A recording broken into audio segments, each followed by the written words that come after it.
आज हम एक कंप्रेंशन का स्टेंजा लेके आए हैं जो आपकी आने वाली परीक्षा के लिए मोस्ट इम्पोर्टेंट है और यह 100% पूछा जाएगा, पक्का है बेटा, ध्यान रहे। तो इसको आप कैसे करोगे कॉपी पे, यह हम आपको बताने जा रहे हैं, ठीक है। आइए, एक स्टेंजा है, देखिए, इंटर का है, इंटरमीडिएट वालों का है। ये पूछा भी गया है और इस साल भी आएगा। देखो बेटा, 2023 में यह सेट में आया है, ठीक है, और मोस्ट इम्पोर्टेंट। देखिए बेटा, लिखा है कि some people think that the aim of education is merely to give knowledge. These people want students to read books and do nothing else but add to their knowledge. Others believe that knowledge alone is not enough. Only that which enable a man to earn his living can be called education. Such people think that bread is more important than anything else. Still others believe that education should aim solely at making good citizens and good patriots. ठीक है बेटा, all these people see only one of the several purposes of education. इतना समझ आ गया ना। अब नीचे लिखा बेटा, as a matter of fact education should aim at 3 things together. It should give man knowledge, make them self reliant and able to serve others. ये देखो मेन लाइन है, education should not produce citizens who while they love their own freedom take away the freedom of others. It should produce men who love their own country but who do not want to harm other countries. क्या line है बेटा, बिल्कुल जोरदार है। अब देखिए, यह stanza आपने पढ़ लिया, इससे संबंधित नीचे क्वेश्चन है, यह हमें जवाब देना बेटा। अब आइए देखिए, कॉपी का फ्रेम ऐसे बना लेना, आपको कई बार बता चुके हैं। पहले आप आंसर नंबर 1 कंप्रेंशन लिखेंगे, फिर हैंड्स में आदि और अंत, सम पीपल से लेकर के कहाँ तक, कंट्रीज तक लगा दिया, ये लिख दिया। अब ये कि क्वेश्चन पढ़ो और इसका जवाब इसी में लिखा है बेटा। अब बहुत सरल सा जवाब है, केवल समझ का चक्कर है बेटा, गाइड वगैड के चक्कर में जो हम समझा रहे हैं इसको समझो। What should be the aim of education, शिक्षा का उद्देश्य क्या है, ये लिखा बेटा। तो शिक्षा का उद्देश्य तुम्हारे सामने है, ये देखो 3 लिखा है ना बेटा। तो यहाँ इट जो है, इट की जगह आप द पर्पज ऑफ एजुकेशन कर, द एम ऑफ एजुकेशन, देखो ये लिखा है ना बेटा, यही इट की जगह लगा दो और यहाँ तक पूरा स्टेंजा लिख दो। लेकिन लिखोगे कैसे, इसको देखो इधर, पहले तो क्वेश्चन आप उतारोगे यहाँ पे, फिर आंसर लिखने का तरीका बताया था बेटा, according to the writer of the above passage. ये आपको तकिया कलाम है, ये आपको लिखना पड़ेगा, ज़्यादा अच्छा लगेगा। आप देखो बेटा, what should be the aim of education, तो द इट की जगह क्या लगा दो, द एम ऑफ एजुकेशन, ये लगा दो, the aim of education should give, ऐसे according to the writer of the passage, comma it की जगह क्या लगा दो, the aim of education should give man knowledge, make them self reliant and able to serve others. बस यही main purpose है, इतना आप यहाँ पर लिख दें, आपका जवाब जो है सही होगा, पूरा का पूरा नंबर मिलेगा, क्यों क्वेश्चन आपका जवाब आपका सही है। अब देखिए बेटा, दूसरा क्वेश्चन है, थोड़ा सोचना है कि bread is more important than anything else, do you agree. आपसे पूछा क्या आप इसे सहमत हैं, इफ़ नॉट, यदि नहीं है तो वाई, क्यों, ठीक है।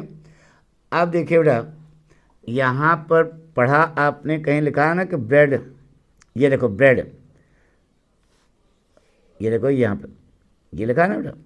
तो आप इसको पहले स्टाइल देखो कैसा, आपसे पूछता है तो यहाँ पर क्वेश्चन पहले उतारोगे और उसके बाद स्टाइल चेंज है बेटा, इन माई ओपिनियन, क्योंकि आपकी राय जानना चाहता है, इन माई ओपिनियन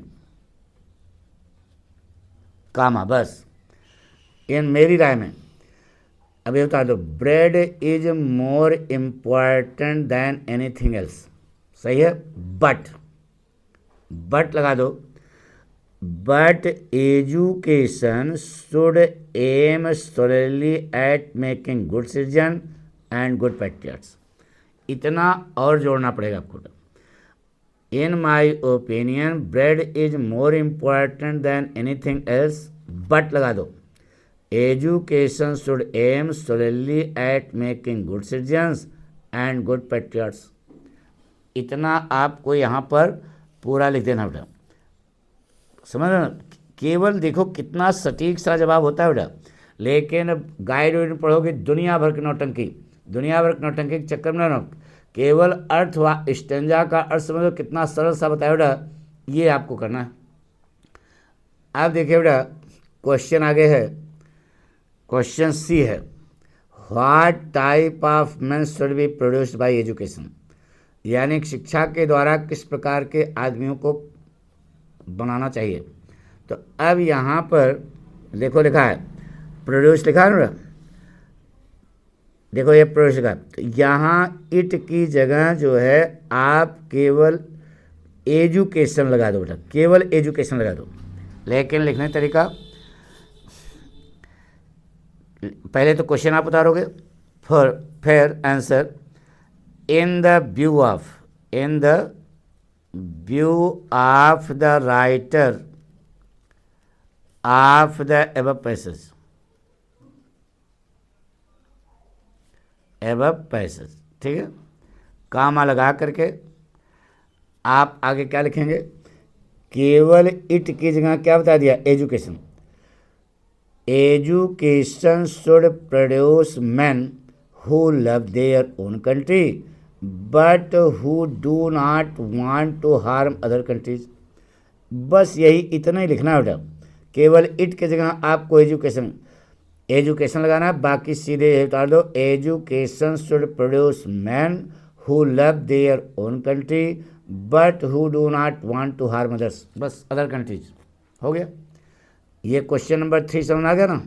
अरे किस प्रकार के आदमी, देखो एजुकेशन शुड प्रोड्यूस लगा दिया।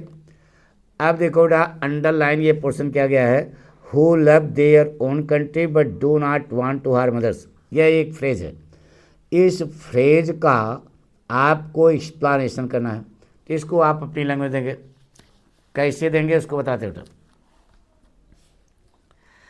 पहले तो आप क्वेश्चन उतारेंगे इसे, ठीक है, फिर in the eyes of the writer of the above passage, in the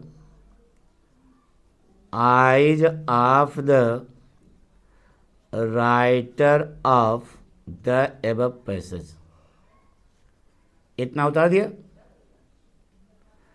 the meaning of the phrase, the explanation ज़्यादा चलेगा, the explanation of the phrase is, the explanation of the phrase is, ठीक है, क्या explanation है कि educated person, नोड़ा who की जगह क्या लगा दो, educated people love their, should love their own country, should love their own country but they do not, but they should not harm other countries or individuals, बस educated people should love their own country, should love their, अपने देश से प्रेम करना चाहिए, but they do not harm other countries and individuals, इतना और बढ़ा देना, बस काम खत्म, इतना ही लिखना बेटा, बस। आई बात सुनो, इसी को वाक्य थोड़ा सा बनाना है, बस वही वाक्य बना के लिख दो। अब उसके बाद आंसर नंबर ई है बेटा, वर्ड मीनिंग लिखना है। तो वर्ड और इधर मीनिंग, वर्ड इधर मीनिंग, वर्ड इधर नाउन, ऐसे हेडिंग पड़ी है। पहला क्वेश्चन है कि which word in the passage means independence.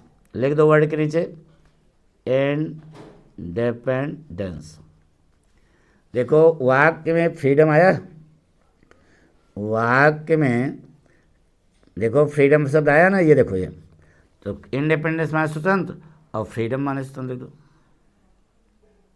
बन गया। अब फिर लिखा which word in the passage means aim. Word के नीचे क्या लिखो, एम। देखो यहाँ कहीं पर्पज आया है कि नहीं, पर्पज देखो कहीं है,